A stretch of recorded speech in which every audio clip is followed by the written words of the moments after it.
waaw man maa ngi tudd Ibrahima Keita ñu bëri xam ma si Ibou Fass donc fii laa nekk Derklé fii dama fi def enfance def naa fi vacances liggéey naa fi yanu fi ciment décor jaar fi lépp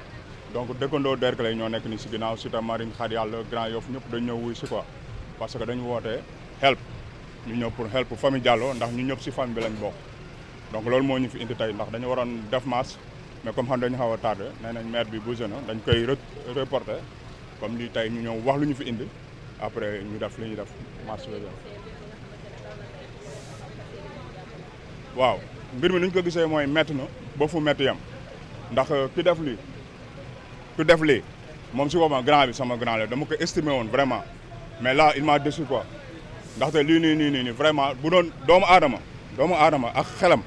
warul xalaat def lii déjà kër gi këru cosaan la famille Diallo Derklé matériaux Pa Diallo ñëpp ko xam c'est possible fépp ñun déggoo lu ma la fii dañ fi live dañ fi def lu nekk ñu dañ fi amoon gang ay ñoom Omar Sere ñëpp fi lañ nekkoon ku nekk jaar na fi fii donc tey bu grand bi ñëwee ne day tas lii donc day tas mbooloo mi yëpp te damay wax pour ëllëg lii ku ko nar a jënd soo koy jënd di nga jënd musiba te boo ko jëndee doo fi dëkkee jàmm saan donc kër gi jaayul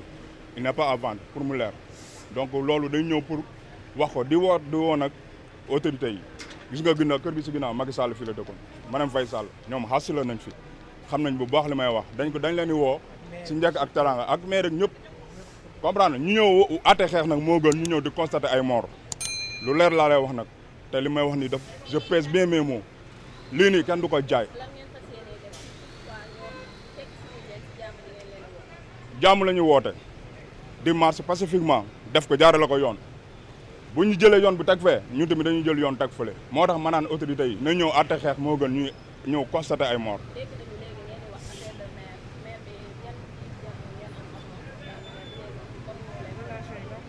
waaw mais maire bi moom suñu maire la xam nga maire bi bon mu ngi def liggéeyam normal voilà.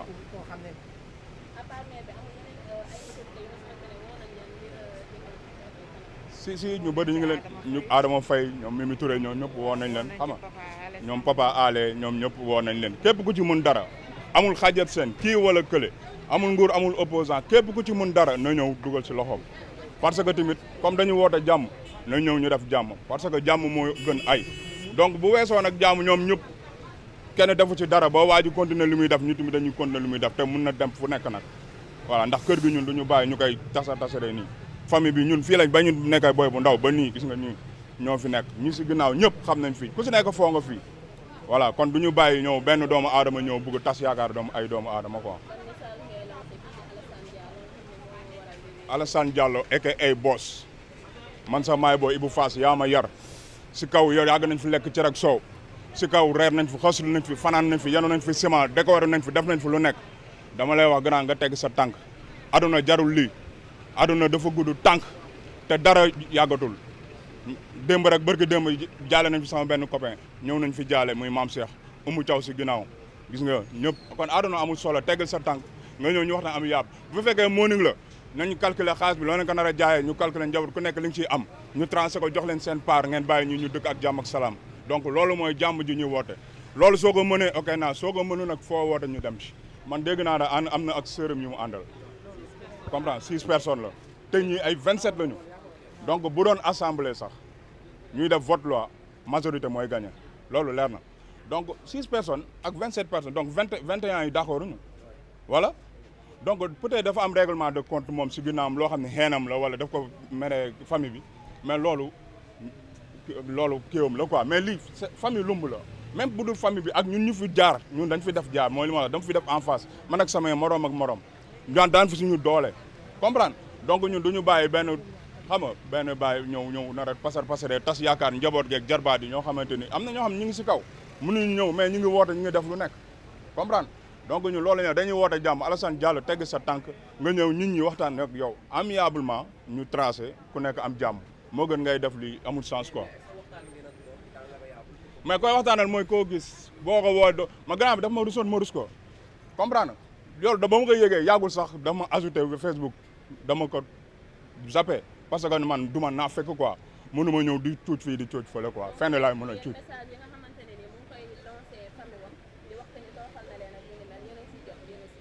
ñu ngi koy dégg mais fii kenn mënul toroxal kenn yàlla rek a mun toroxal doomu aadama yi est-ce que comprendre ay toroxal après lan mooy dafa am coupe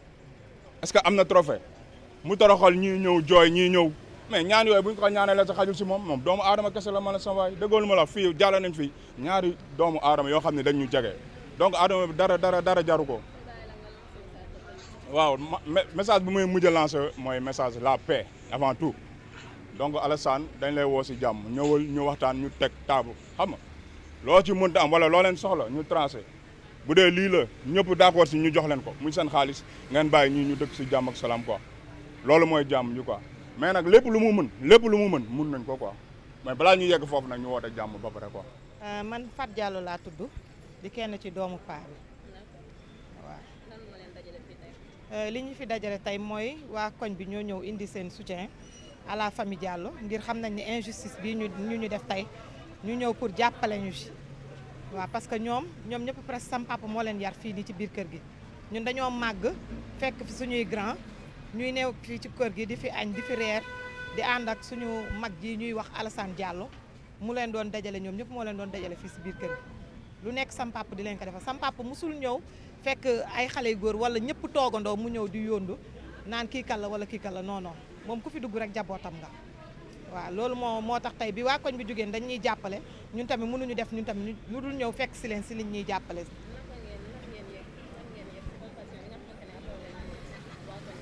waaw ñun dañoo yëg mbégte si waa koñ bi parce que wane nañ ni ñun ñoo bokk ndey ñoo bokk baay te loolu moo am gis nga Abbas mii nga xam ne tey ji moo organisé lii ak Pape Alé Samb mii moom daf fii la dëkk si koñ bi mais yàlla def na ñuy dox ba mu takk fi jabar ci biir koñ bi ndax sama rakk la takk Abbas mii papaam ak sam papa ñoom ñëpp ak Pa Modou Dieng ñoom ñëpp ay xarit lañu daanaka sax Pa Modou Dieng bi mu décédé même pas 6 mois sam papa si la décédé mosuma gis sam papa di jooy ku décédé Pa Modou Dieng laa gis sam papa mu njëkk a jooy ku décédé te suñu dëkkandoo la woon ñoom la seen i njaboot tey jii taxaw fii ak Pa Massamba Diop ak kër Papa Alé Samb ak koñ bi yëpp ñoom la seen njaboot taxaw fii tey jàppale ñu kon dañoo am sentiment bu rëy dañoo gën a wan fu ñu taxaw fu ñu tolloon ci ñun daal ndax ñoom ñoo ñu yar parce que ku ko dégg di nga ne règlement de compte la mais fii règlement de compte amu fi moom Alassane Diallo man yaayam lañ ma tuddee kenn ci sœur mi nga xam ne bokk na ci ñi bëgg a def jëfte lu ñaaw lii kooku man yaay la may woowee fu mu toll yaay la may woowee seen caat bi nga xam ne bokk na ci ñuy def jëf ju ñaaw ji muy Rougueta Diallo kooku man ak moom ñoo maase 20 jours la ñu magantee dégg nga kon règlement de compte amu fi xam nga boo gisee sam papa décédé ñu jël lépp teg ko ci loxoom parce que foofu coow amu fa woon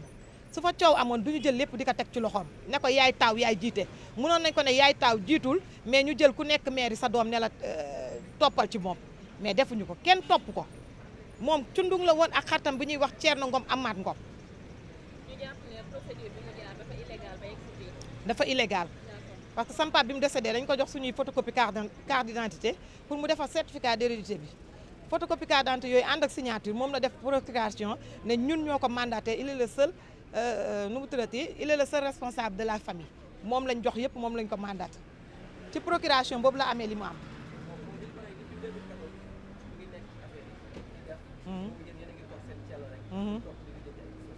Depuis 2014 noonu la demee ndax 2012 la sam papa décédé ba 2014 xaritam bi moo doon récupérer location yi waaw ñun nag ñoo ko nee na arrêté mu bañ ñu yóbbu ko police foire dégg nga léegi nag à partir de 2012 ba nëga ni Alassane mooy récupérer location yi li nga terrain bii ci ginnaaw sama kër papa yi la bokkoon terrain nuit bii si ginnaaw mais mal gérance su Alassane ak bor yi mu waroon verser ji banque nu mu ko mal géré moo tax ñu obligé jaay terrain bi fay banque bale pour def main levée kër Castor kon li desoon ci bor yi bariwul waroon na jeex ci 2 ans parce que am na ñeneen tamit ñu dénkoon sam papa ay xaalis boobu ci jaay bi la bokk comme kër gii la mais moom tam boobu tam ci jaay bi la bokk te dañ ko accordé waaw dañ ko accordé man daal li may lancé mooy li may njëkk a def mooy damay remercier waa koñ bi waaw parce que taxawu nañ ñu taxaw grand frère taxawu nañ ñu taxaw bàyyi wane nañ suñu papa yi ni ñu àndee woon fii ah ba pare bañ nañ tam injustice bii nga xam ne moo nar a am li may wax mooy autorité yi li may wax mooy justice Sénégal nañu xoolaat yu mel nii toujours nañu xoolaat yu mel nii parce que lii dafa bari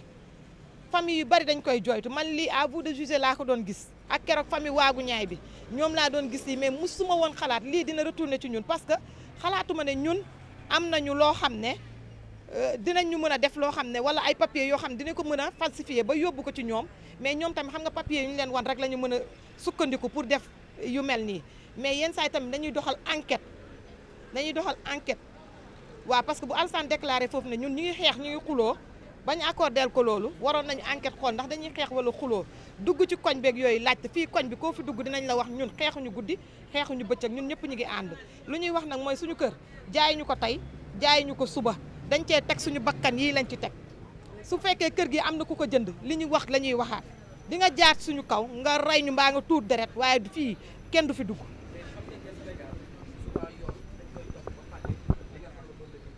waaw am nañ avocat bu ñu taxawal ñu ngi soog a jël avocat njëkkoon nañ fee jël avocat parce que njëkkoon na indi moom papier buy wane ne moom dafa bëgg a jënd kër gi léegi bi ñu jëlee avocat mu ñuy représenté tribunal suñu benn rakk papa mu ne teg leen yëpp ci suuf parce que affaire de famille la bu leen fi nekk di yéeg tribunal ak yooyu seen papa dafa bëggoon sutura sam papa nekkoon ko bëgg sutura dégg nga léegi ñun ñu jël teg ci suuf ndekete ñun li ñu teg yëpp moom mi ngi continuer ñun xamuñu ci dara dañoo toog rek ba ñu indil ñu papier ne ñu kër gi dañ koy jaay amuñu ci leneen musuñu jot convocation ñëw leen wuyu ji tribunal pour jugement wala leneen musul am du kenn ci ñun ku ko jot su fekkee am na huissier bu fi indi rek convocation ku fi indi war nañu signer décharge anamu nañ ñëw taxaw ñu wane décharge boobu musuñu ko jot liñ fi mus a indi mooy affaire u impôt ay impôt moom jot nañ ko mais ñëw leen dañuy jaay seen kër musul am kan la ñuy woo ñëwal tribunal wuy suñ dañuy jaay sa kër ñu bañ a def musul am ñun daal li ñuy wax mooy suñu kër jaay ñu ko tey jaay ñu ko ëllëg waaw Alassane Diallo bu fekkoon jaarale na yoon mënoon nga ñëw bi nga paree nga ne yow bor yëpp jeex na waroon nga woo say rakk bu fekkee ci dëgg nga ñëw nga ne 2014 ba tey maay récupérer location yi lii mooy xaalis bi lii laa ci jénnee lii laa jox banque lii moo des ñëw leen ñu miiras ñoom ñu fi dëkkul bu ñu laajee seen wàll ñu fay leen ñu jox leen ko parce que dëkkuñu fi même bu ñu laajoon kër Castor sax ne waa kon ñun ñu bokk ndey ak baay jox leen ñu Castor yéen ngeen féeti fi kon ñu def ko wax nañ ko ay xaritam koñ bi ñëpp woo nañ ko wax xam nga lu mu leen tontu soxlawuma këru Castor këru Derklé bii laa soxla il faut ñu jénn ma toroxal leen yow doo yàlla doo yonent mënoo toroxal doomu aadama sam papa bi muy liggéey këram gi fekkee woo ko gis nga la yóbbu sam papa du bàyyi kenn la yóbbu sam papa bàyyiwu la fi juróom-ñaari mètre percal dinañ la ko woddu dinañ ñu ko woddu ñun ñëpp lii ñuy xëccoo sam papa ko liggéey sam papa moo ko liggéey alalam liggéeyoo ko bëccëg liggéeyoo ko guddi man foofu loolu laa am li may wax ak yow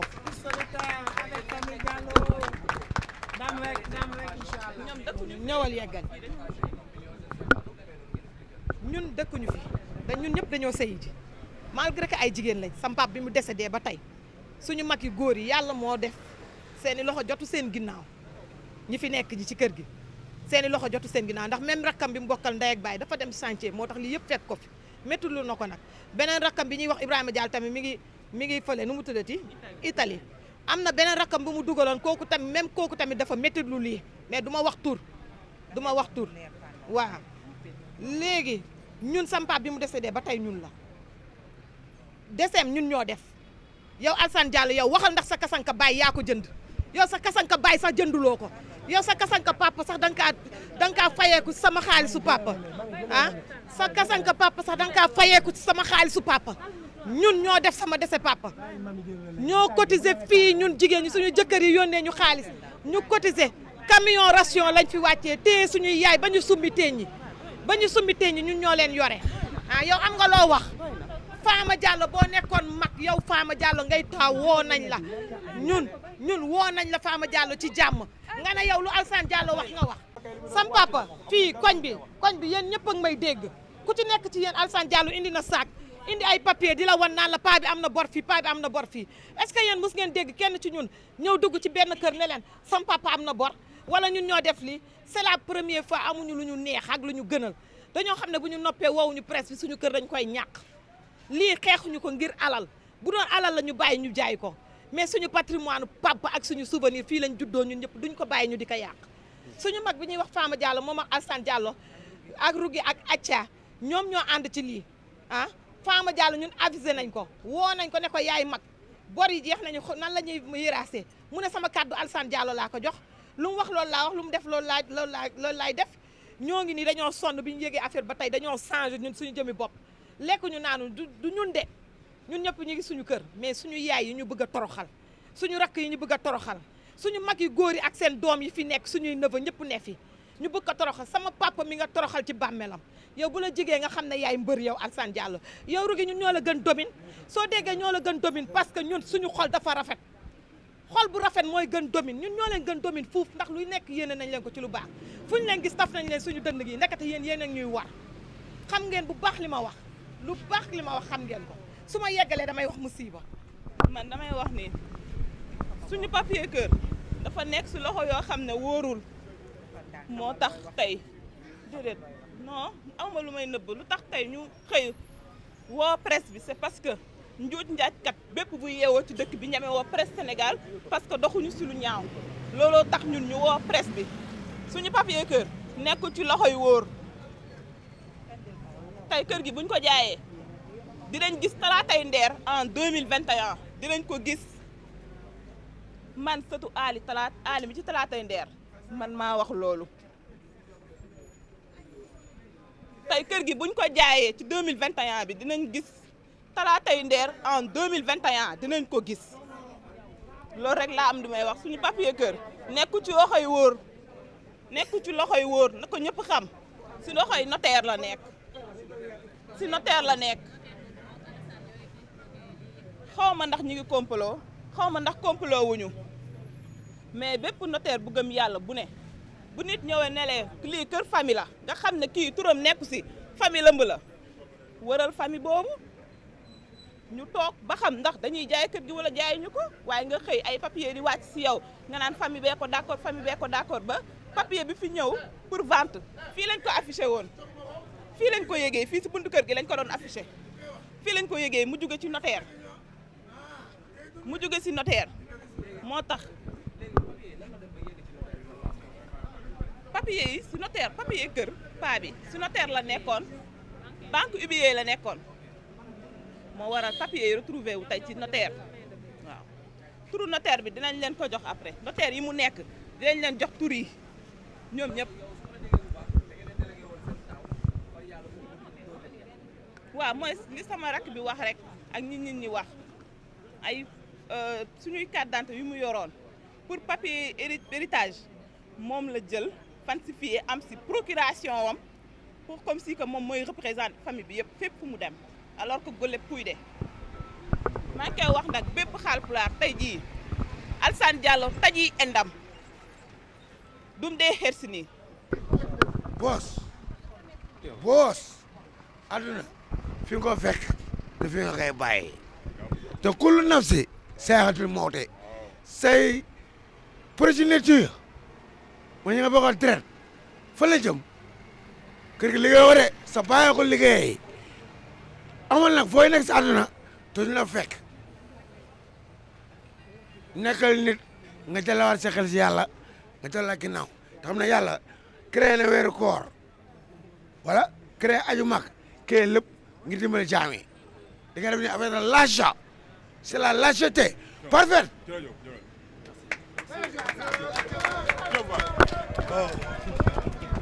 waaw salaamaaleykum man maa ngi tudd waaw salaamaaleykum man maa ngi tudd Pape Alé Samb waaw man goro laa ci kër gi avant tout goro sax mais ñun ay dëkkandoo leen tey ñëw ma sama casquette politique je venais ak sama casquette rak sama casquette doom sama casquette mag sama casquette ànd dëkkandoo Alassane Diallo boss man mi il est venu chez moi ñun sama kër andi may këyit ne ma vraiment papa la xale yi dañ may xale yi ndaw bëgg may yàpp bëgg a reewoon tout wax lu ne mais li mu wax amul dara lu taxaw man li mu ko wax leer na ma dëgg grand c'est pa bi soo xoolee pa bi yéen ñëpp moo leen taxal jabar andi na ci kër gi donc ça veut dire dafa nekk koo xam ne ku bëgg njaboot la donc tu dois préserver cet héritage là c'est extrêmement important yow mi yaay taw buñ la mës a dégg si ay yaay féewule kër ça c'est très grave man en tout cas man yaa ma mag yaa ma ëpp xel mais man c'est le conseil là que je me donne si je me permets jox le conseil après mu jóg mu ne ok je reviens ici au jour on va en parler mais à ma première surprise si bête ma ñëw gis ni que procureur huissier andi na sommation ñu taf ko si ni jaay kër gi ma laaj ñu ne ma c'est boss qui de tout ça boss en fait boss bëggul toroxal waa kër gi ba koñ bi la bëgg toroxal parce que kër bu si nekk man mun nga toog sama kër fële nga toog añ bi neexul kudd bi raxasoo mu dugg si kër gi nga añee ko fi parce que nous tous on est des frères des sœurs on est des frères même de sang à la limite parce que ñu man ko benn bu gaañu bi mais dëj ñu ñëpp koo gi daajal ne ségi Sénégal lu ñu bokk leen wax donc fii c'est un lien fort qui nous unit y a des problèmes partout ku nekk yéeg na xam ne am na problème sa kër mais doo gis mës nekk si mbedd bi ndax sutura bi fi am nous depuis seen fii jàll mën naa ko ndax say kër cosaan la ñun fi leen fooy fi leen yaroo fi leen màggee donc mais moi je parle même pas du yow ma sax si côté légalité li muy def ak lu mu deful au nom de quoi moom su fekkee kër gi moom moo ko moom boss moom moi je pense que il doit même tout laisser au nom des liens fraternels ngay bàyyi kër gi sa rakk dëkk fa kër boo xam surtout kër boo xam ne moomuloo ko da ngay génne ses frères loolu pour lan pourquoi cette méchanceté gratuite pourquoi moi je comprends pas lan qu'est-ce que tu veux loolu lan da nga bëgg a tooxal maire bi la gars yi on est à la veille la tabaski normalement ku nekk war nga toog sa kër di li yéen si seen mbirum xar toppatoo si jabar man sama yaay nu mu nekk sama kër toog di toog sa noonu laa yéen woon maire yëpp toog ku nekk toog sa kër di xaar tabaski mais pourquoi est-ce que il veut coûte que coûte génne de pour lan yow yàlla moo leen dugal fii moom ni ko mën génne fii c'est pas normal il faut arrêter il faut arrêter dañoo toll si jamono boo xam ne adduna ma dafay jeex ba noppi c'est-à-dire que lépp loolu dof loolu ngeen damay génne di si ko ne ko yoo xam ne xaal wallahi azim di ko nekk boos nag dafa bëgg a xaawi sutura waa koñ pas waa kër gi waa koñ bi mais il n'a qu'à savoir s'il le fait il va passer sur notre corps nous d'abord et le faire après moi j'avais beaucoup de respect et beaucoup d'estime pour lui mais tey il va m'entendre peut-être il s'est surpris mais dina xam mais bépp cër bépp cofeel bu mu amal lay jeex na quoi man je ne peux pas respecter je du ma respecter mënu ma jox kër koo xam ne tu renies ton propre sang c'est pas possible nit ki sa det nga am soo amul sa det loolu kan la nekkal mala yi sax soo jëlee doom mu yuxu nga bëgg jëm fan qu'est-ce que c'est ça il n'a qu'à arrêter il peut pas être 3 ou 4 personnes ba pare di yuux di bëgg a génne 24 personnes moom mooy kan bëgg génne 24 personnes et puis je l'ai entendu aujourd'hui muy wax mi ne que fii dañ ko xatal sa kër c'est faux à chaque fois je me porte en faux je m'inscris en faux parce que bu xale ruga di fi génn moi je man kilifa laa quoi du ma xam très bien xam naa ba kilifa du ma wax lu dëgg je m'appelle la famille ñu ngi ñaxtu di mere rugaat di ko wax di ko ne mais la moo tax nga bàyyi fii say beñe yi nga doon jaay fii sa boutique yi bàyyi sa boutique nga bàyyi nga bëgg dem feneen yaa ngi yàq si liggéey toog si kër gi il dit ça kuy wax la nga ne da nga ko dàq non ce soir il faut arrêter quoi en tout cas man Papa Alé je suis pas d'accord monsieur te du monsieur mës a d'accord et puis s'il faut faire si nekk qu'on va la maison douce on va se ko delloo parce que ñi ñoo il faut arrêter man vraiment c'est ce que j'avais dit si vous avez quelque chose à me demander voilà je suis disponible. Macha Allah Papa Alé yaa ngi koy wax léegi. nga nekk goro nekk dëkkandoo ci koñ bi. nan ngeen bëgg a demee ci xeex bi en tant que ñi nga xam ne dëkkandoo lañ nekk goro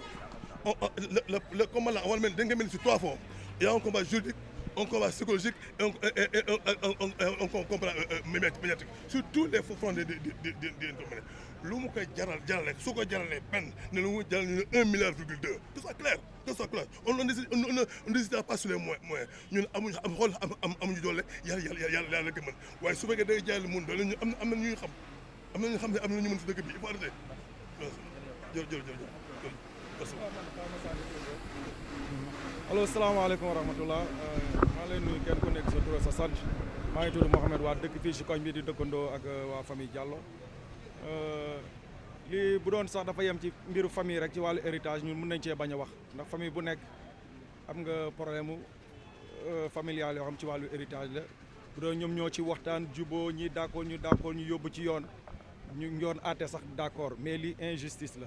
te bu dee injustice bu amee koo xamante ni moom te fii lañ dëkk yaa moo tax ñu wax ci ndax xam nañ ci dara daal am na des fois dañ naan affaire famille jàmm mun leen cee wax ndaxte seen yoon nees wala xam nañ mais xam nañ ci dara ndax fi ñoo dëkkandoog ñoom fii bu fekkee ñoom lu ñuy waxtaanee la ñii juboo ñii juboowul ñu yóbbu ci yoon àtte boobaa ñun kenn du ci wax kenn du ci dugg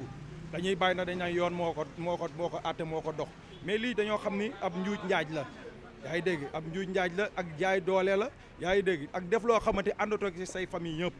waaw minorité nag mënoo nekk sa biir famille majorité bi yéewuñu li ngay dox nga dox ba mu sotti nga ñëw ne lii la ñu ne lii la yoon àtte yoon boobu moo dul yoon tey yoon boobu nekkatul yoon moo tax ñu jóg mu nekk lu ñu metti lu ñuy dund fii ci koñ bi tamit mu metti ñu mu mel ni ñun ñoo koy dund ndax dañoo xam kër gi xam koñ bi ñoo dëkkandoog ñoom fii yaroondoog ñoom fii kon lii yoon da cee war a taxawaat ñu xoolaat ko ñi ci jaar ñëpp ba valider lii yàlla xam na ne xamuñu li xew moo tax waaw xamuñu dëgg bi moo tax ñu doxalee ko nii moo tax ñun tamit ñu taxaw xam ne ñu dëgg doxu si lii du dëgg du yoon waaw bu mbiru famille doo nga de ñu dañ fay xam ne mbiri jaarul ci yoon comme jaarul ci yoon ba lii am ci moo tax ñu jóg taxaw léegi nag ñun liñ ci mën incha allah dinañ ko def le 20 ak le 21 lañ ci def bu ñu ko naree jaay ñun fii la ñuy taxaw waaw fii la ñuy taxaw opposé wu ci ndaxte xam nañu kër gi muy doxee ñun ci famille bi la ñu bokk yaa ngi dégg duñ ko seetaan tey duñ ko seetaan ëllëg képp koo xam ne nag dégg na mbir yii te war cee mën a dox yoon na ci jóg dox balaa moo gën a am leneen nu mu taxawee mais ñoom li mu bëgg nii ci benn minorité ci kaw majorité famille loolu moom du jàll moom incha allah moom loolu la rek moo ñu ci taxaw en tant que dëkkandoo waaw loolu la incha allah. salaamaaleykum man moom lii mënu ma cee bañ a wax parce que ñun doomi commune bi lañ doomi gox bi lañ mais lii dafa ñaaw man dama yaakaar ne tey sa waajur bu génnee àdduna yow mi nekk mag yaa war a uuf njaboot gi ñun de loolu lañ lislaam jàngal sa waajur bu génnee àdduna yow mi nekk mag yaa war a uuf njaboot gi mais yow nag yow mi nekk mag yaa bëgg a toroxal njaboot gi te billaahi wallahi tallaahi laa lay gëñal ku ko bëgg a def yàlla dina la toroxal te li mu nar a def nii wallahi yàlla du ci ànd moom dama yaakaar ne tey xam nga lan mooy honneur am mu teral baayam jee nekk sa àllaaxira seral ay yaxam parce que loolu moo doon honneur am tey jii parce que loolu moo doon róoram ñu miraas waajuram ku ci nekk ki nga xam ne amul doole sax moom mi nga xam ne moom doole moo la doon uuf ñun de loolu la ñu lislaam jàngal mais li mu def ni lu ñaaw la lu dara gënu ko ñaaw ci àdduna te ñu ngi koy métti lu ba sa kanam lu yaaw ñun nag lépp luñ ci mën ay dëkkandoor lañ danañ ci taxawaat suñu tàggu tubéy wax lu si àq loolu dinañ ci mën ci incha allah dinañ ci taxaw bu soobee yàlla ngeen baal ma àq. voilà ginnaaw ba ñu sante yàlla julli ci yonent bi ñu ngi sant ñëpp boobaak léegi kenn ku ci nekk gis nga ci dëkk bi li nga xam ni waa kër gi ñuy wax famille Diallo ñu ngi koy jooy waaw seen kàddu jug na te ku leen xool dégg leen ñuy wax rek nga xam ni ñi ngi wax loo xam ni leer na naññ ñu ngi koy teg tamit ci argument yi nga xam ne leer na naññ te seen mag ji nga xam ni jotee nañoo ak moom ku dégg ci Facebook bi gis li muy posté muy wax ni moom mi ngi am ndam ci seen kaw muy wax ni moom mi ngi leen di toroxal loolu la ñuy wax preuve à l'appui te ñëpp gis nañ ko donc moom lijjanti na ci dëkk bi fii ba wut ay kayitam yoo xam ni kenn xamul tamit fu mu jaar ba lijjanti ko te lépp mi ngi jaar ci benn ay procuration yoo xam ni mi ngi ko amee woon ci ñoom bi nga xam ni li waral procuration bi c'était juste pour góor gi bi mu fiy jógee dafa am bor yoo xam ni amoon na ko parce que mbiru entreprise la da ngay jógal xaalis ci ay banque di am looy hypothéquer pour di mën a liggéey léegi da moom dafa profité ci signature yooyu daal di ci tàmbalee këyit yi nga xam ni yor na ko di louer kër yi di def ay contrat yoo xam ni kenn xamul tamit ci lan lay tegu ba tey jii nii moom mi ngi xeex ak ñoom moom dëkkul ci kër gi rakkam yi nga xam ni ànd na ak ñoom ak magay mi nga xam ni ànd na ak ñoom pour génne ñii ñoom ñëpp kenn dëkkul ci kër gi kenn ku ci nekk yow yaa ngi ci sa kër léegi ñii ñoom ñoo féete ci kër gi yeneen rakkam yii nii léegi nag moom dafa leen bëgg a toroxal te defe naa dañoo nekk ci dëkk boo xam ne am na loo xam ne kenn du ko seetaan te lu ñaaw lay doon te bis bi nga xam ne bëgg na koo def mooy bisu tabaski bii nu jëm bis boo xam ni yàlla li mu ci wax dafa leer naññ kenn ku ci nekk dafa war a bégal ay njabootam bis boobu noonu defe naa yonent yàlla Ibrahima moom lañ koy defal ba mu bëggee rey doomam Ismaïla yàlla ñëw wàcce xar ngir teral doomu aadama kii nag ci bis boobu noonu la bëgg a toroxal ay doomu aadama te ñi mu bëgg a toroxal ñoom ñoo bokk benn baay moom muy seen mag ñoom ñu jël lépp teg ko ci ay loxoom moom bu doon gor la rek bu ñàkk day am moom mooy ñàkk bàyyi ay rakkam am waaye moom ci alal jooju mën nañ ni fexe na ba am ci kër goo xam ni ëpp na sax sunu kër gi valeur waaw moom mi ngi kër googu fa la dëkk jël ay doomam teg leen ci condition yu baax ñi nga xam ni nekk naak ñoom ñëpp ñi ngi ci ay conditions yu baax ñii ñi ngi dëkk ci kër gii nekk fi boobaak léegi ñi nga xam ni ay soxnay way juróom lañu woon ñoom it ñi ngi fii ci kër gii dëkk ci kër gii nekk fi waaye dafa ni daf leen a bëgg a toroxal loolu nag kenn xamul lu mu ci jublu waaye defe naa dëkk bii ñu nekk war naa am yoon ndax boobaak léegi ñi ngi jug ak a wàcc waaye ku ne xam na dëkk bi ni muy doxee boo yoree xaalis loo fi bëgg da nga koy am kenn xamul fu muy jaar di joxe di am ay këyit yi nga xam ni mi ngi ko indi boobaak léegi di ko présenté ba ñoom dañoo xëy bis rek ñu daal di leen indil fii di taf ci buntu kër gi ne kër gi dañ koy jaay kër gi dañ koy jaay ci loo xam ni bi góor gi wàccee depuis 2012 ba 2014 ñoom ki ñi joxoon mu yor location ak mbiru paa bi yëpp biñ ko njëkkee ni ñëwal def bilan kooku ci boppam bi mu ñëwee li mu fi def bilan c'est pas satisfaisant ñoom ñu ne lii doyu leen ñu woote waxtaan te kooku noonu bi muy ñëw ci famille bi moom waa ji moom moo ko fi indi woon léegi nag bi loolu xewee waa ji moom mooy gérer après mbir yi location yeeg lépp li nga xam ni paa bi bàyyi woon na ko fi ci ay société ci ay camion lu mën a doon mi ngi ci loxoy waa ji depuis 2014 moom moo koy gérer waroon a fay boru góor gi te terrain bii nga xam ne moo dend kër gi bi mu koy jaay ci jamono jooj 89 millions la ko jaayee dugal ko ci bor yi terrain bi moom moo dend kër gi nga xam ne moom la ñu dëkk loolu féete na boor donc kuy wax 2014 ba 2021 bii ci benn kër goo xam ne R+4 la nga fay encaisser au moins 2 millions 5 mille francs boobu ak léegi defe naa loolu buñ ko doon compter rek ci boobu ak léegi dina jege aux alentours de 150 millions waaw loolu defe naa boo ko boolee 89 millions yi nga xam ni jaayee na ko terrain bi boole kook société bi nga xam ne bàyyi woon na ko fi ay bagages ak ay camions loolu noonu xaalis bu bari la ça tourne autour des 500 millions donc loolu boobu ba léegi dara duggul fii ci kër gi mais waa ji dafa xëy tey ni moom day jaay kër gi da leen di toroxal da koy yóbbu vente aux enchères te ku ne xam ne moom boobaak léegi comme lépp ci loxoom la nekk moom yor na xaalis bu mu jël teg ci wetam vente aux enchères saay bu amee priorité bi dañ naan ci waa kër gi famille bi lay doon donc moom jël na xaalisam teg ci wet gi pour bu loolu déclenché rek moom mu ñëw jël 150 millions teg ci wet gi boobaak léegi mi ngi naan am na 9 victoires seen kaw 9 combats 9 victoires ci ñoo xam ni moom ci boppam moom moo maase way juru rakkam yii nga xam ni dëkk na ak ñoom fii ci kër gi kon loolu ñi ngi woowaat autorité religieux yi ñi ngi woowaat aussi autorité étatique yi ngi ñëw jàppale ñii ci lii nga xam ni mi ngi ko bëgg a def ci bisub tabaski di bis boo xam ni nag kenn ku ci nekk xam na ni dëkk bi ñu nekk même si que pays laïque la ñuy wax mais 95 ou 97 pour cent ñoo xam ne ay musulman lañ ci dëkk bi kon loolu kenn waru koo seetaan waaw bu ko defee ñi ngi woo ñëpp waaw sunu kàddu daal ñi ngi sant yàlla tey xam ne incha allahu rabbi moom yàlla na lépp woyof. Bonjour, je suis le voisin de monsieur Diallo. Nous sommes voisins depuis plus de 25 ans. Nous sommes voisins depuis plus de 25 ans. Et ce que je viens d'apprendre me surprend à un plus grand chef. Parce que cette famille a toujours été une famille soudée et unie. Nous n'avions jamais pensé qu'une telle chose pourrait arriver. Alors moi, je lance un appel à M. Diallo, qu'on appelle Momo, de revoir un peu sa situation, de revenir dans le bon sens et de venir discuter avec la famille pour trouver un terrain d'entente pour que telle chose n'arrive pas. Parce que je pense à demain ce qui va leur arriver. Je sais que si la vente est faite, tous ces gens vont se retrouver dans la rue. Et je lance un appel à ce garçon que je connais personnellement très bien, que j'ai vu il y a moins d'une semaine à un décès. Bon, nous n'avons pas discuté de cette chose, mais je lui demande de revenir dans de meilleurs sentiments et de venir vers ses frères et ses sœurs de même sang. Voilà ce que j'avais à vous dire. Merci beaucoup. Assalamu alaikum wa rahmatullahi taala wa barakatuh. ñoo ngi leen di nuyu yéen ñëpp di leen gërëm di leen sant bu baax ñun nag fii ñun ñëpp ay dëkkandoo lañu dëkk boo xam ne si ne plus de 30 ans ñun bi ñu juddoo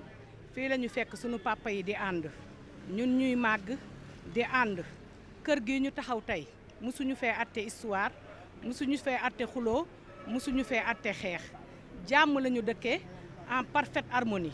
moo tax tey bi ñu amee ñoom lu leen naqari koñ bi ñun ñëpp ñoo génn am lu ñu naqari man nag li may wax du gudd du sori Alassane Diallo ñun ñu gën ko xam ñun ci turu Mama moom la ñuy ñaan mu delloo si xelam mu xam ne lii alalu àdduna kese la